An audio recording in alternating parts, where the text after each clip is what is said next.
तो सभी दोस्तों का स्वागत है हमारे YouTube चैनल आदर्श ऑनलाइन पे। और आज हम पीरियोडिकल असेसमेंट टेस्ट यानी यूनिट टेस्ट 5 दिसंबर में जो होने वाली है उसका सोल्यूशन देखने वाले हैं। दोस्तों स्टैंडर्ड 4 के लिए सब्जेक्ट इंग्लिश का ये सोल्यूशन है और बेहद खुशी हो रही है आपको ये सोल्यूशन देते हुए कि आप ये सोल्यूशन कर ले और आपको इसकी वजह से फुल मार्क्स मिल जाएंगे। दोस्तों मैं ये पेपर के ऊपर आपको प्रैक्टिकली लिख के बता रहा हूँ ताकि आपको यूनिट टेस्ट की बुक में ये कैसे लिखना उसका आइडिया आ जाए। तो पेपर की शुरुआत कर देते हैं। क्वेश्चन लिखा है according answer the following question on a basis of picture given below. यहाँ पर जैसे दिया है, ठीक है दोस्तों। तो हमको पहला जो चित्र दिया है, पिक्चर दिया है उसको हमको देख लेना है।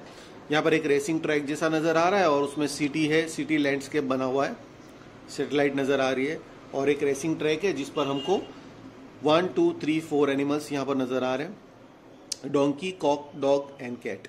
ठीक है दोस्तों।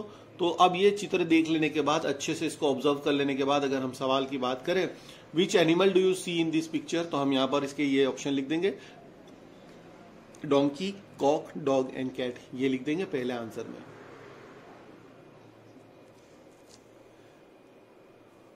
सेकंड क्वेश्चन में हम दोस्तों पूछा list the animals according to their size, बड़े से छोटे में हमको अरेंज करना है। तो पहला जो हम लिख देंगे वो है डोंकी, उसके बाद दूसरा हम ले लेंगे डॉग, फिर आ जाएगी कैट एंड देन कॉक। ठीक है दोस्तों, देखिए मैं आपको प्रैक्टिकली लिख के ही बता रहा हूं। Say whether the following statements are true और फॉल्स। तो एक हाईलाइट भी ले लेता हूं मैं। Say whether the statements are true, the animals are standing in जंगल,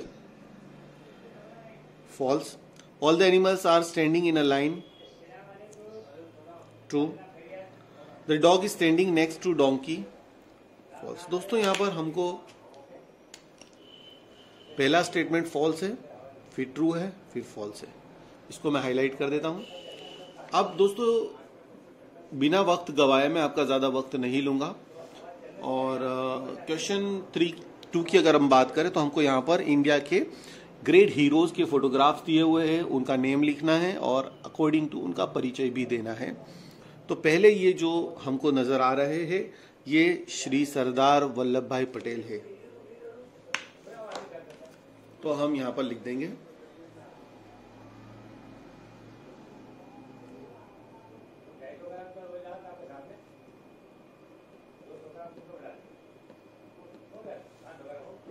ठीक है।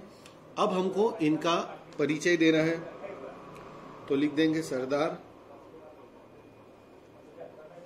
वल्लभ भाई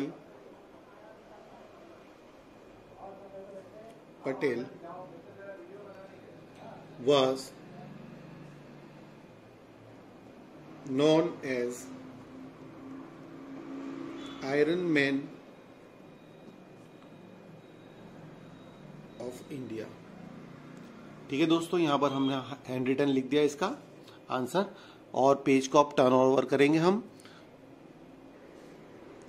दोस्तों यहां पर सेकंड पिक्चर में जो नजर आ रहे हैं ये कल्पना चावला जी है, हम सबके चहीते कैरेक्टर है।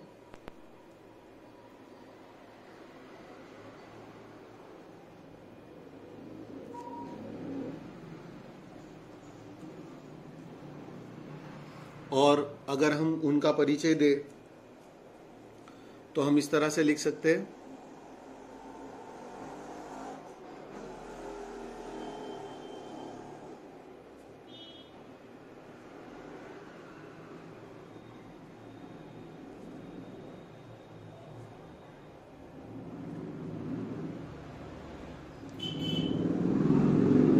Kalpana Chawla was astronaut and engineer in NASA and she was first woman to go to space। ठीक है, वो पहली महिला थी जो स्पेस में गई थी। और थर्ड पिक्चर जो नजर आ रहा है ये भी इंडिया के ग्रेटेस्ट हीरोज है। आपको बहुत जानकर आश्चर्य होगा, ये महात्मा गांधी जी की तस्वीर है।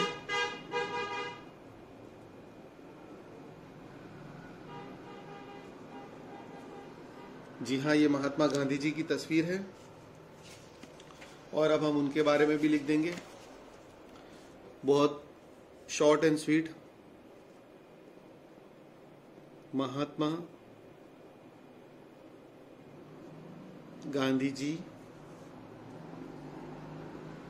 was known as father of our nation। ठीक है दोस्तों, अब आगे बढ़ जाते हैं इसके बाद वाले पिक्चर पर। तो दोस्तों ये जो नजर आ रहे हैं वो ग्रेटेस्ट इंडियंस के अंदर है और ये है Shrimati Indira Gandhi.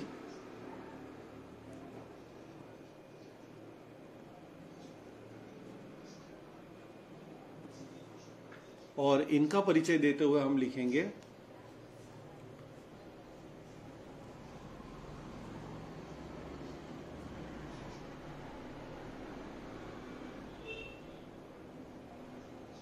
she was an Indian politician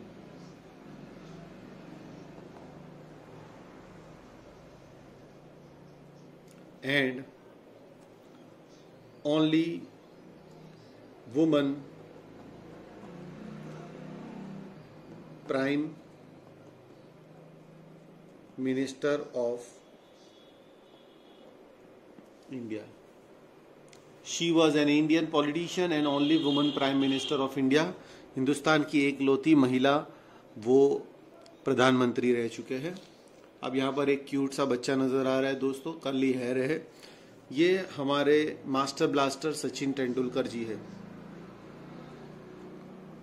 yes, सही पहचाना आपने दोस्तों। सचिन तेंदुलकर को कौन नहीं जानता, ये बहुत ही फेमस क्रिकेटर हैं। तो इनके बारे में लिखेंगे He is a very famous Indian cricketer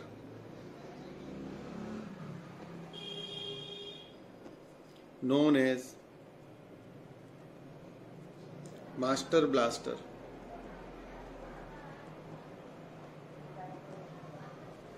ठीक है दोस्तों, यहाँ पर आप इसका सॉल्यूशन देख पा रहे हैं। तो हमारा ये जो है वो क्वेश्चन नंबर 2 कंप्लीट हो गया। 5 मार्क का वेटेज था इसका भी। अब प्यारे दोस्तों आ जाते हैं क्वेश्चन नंबर 3 की ओर। हमको एक पोयम दी गई है, इसका हमको सॉल्यूशन यहाँ पर लिखना है, कंप्लीट करनी है। आपके पास टेक्स्ट बुक तो होगी, अगर नहीं है कोई दिक्कत नहीं, हम इसका सॉल्यूशन कुछ इस प्रकार करेंगे। आई एम वेरी ओल्ड, फिर यहाँ पर आएगा you see no one cares at all for me, no one cares at all for me, I have no home or house to go,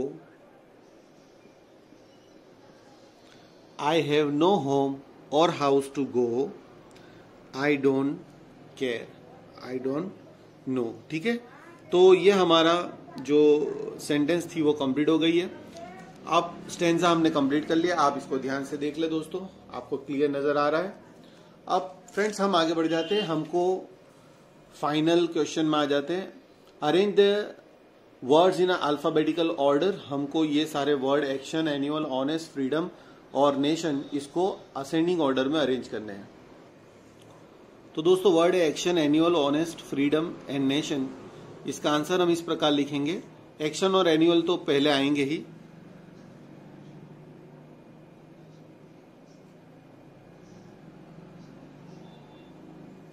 इसके बाद फिर फ्रीडम आएगा,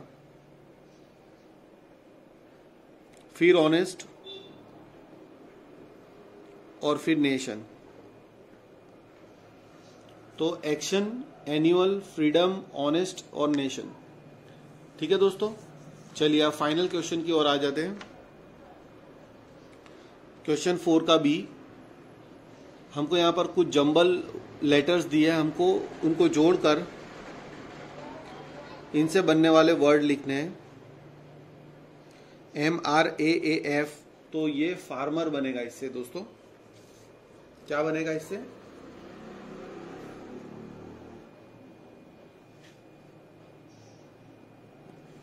दूसरा जो वर्ड है वो बनेगा डोंकी। थर्ड जो है यहां पर उससे बनेगा हाउस। 4 वर्ड है वो बनेगा म्यूजिशियन।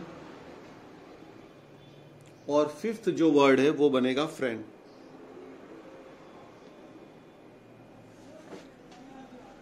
ठीक है, farmer, donkey, house, musician and friend. And last but not the least, write the 5 sentences about how animals are useful to us। तो मैं इसका आंसर आपके सामने लिख कर बताऊंगा, वो कुछ इस प्रकार है। चलिए दोस्तों, तो शुरुआत करते हैं पहले सेंटेंस से। Animals are very useful to us like cow is very useful that gives us milk।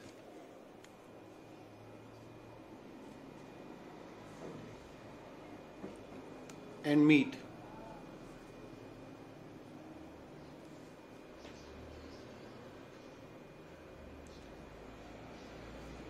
Second में लिख देंगे camel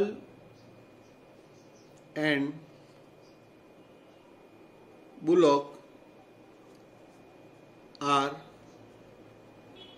use to drive cart. यहां पर ड्राइव की जगह पर आप पुल्ड भी लिख सकते हैं।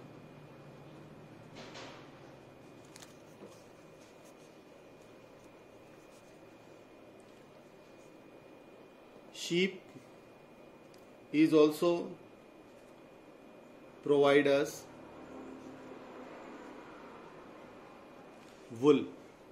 शीप जो है वो हमको वूल देता है। Elephant is used to carry heavy loads।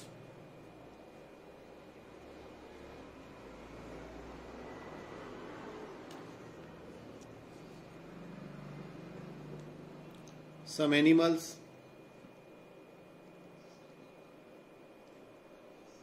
are also used to plow, PLOUGH, farm और फील्ड। तो दोस्तों, ये हमारे बहुत ही आसान तरीके से हमने इस पेपर को सॉल्व कर लिया है। उम्मीद करता हूं आपको ये पसंद आएगा। आपको अगर अच्छा लगे तो आप इसको लाइक कर सकते हैं और आपके जो भी सजेशंस हो वो हमें कमेंट बॉक्स में लिख के दे सकते हैं।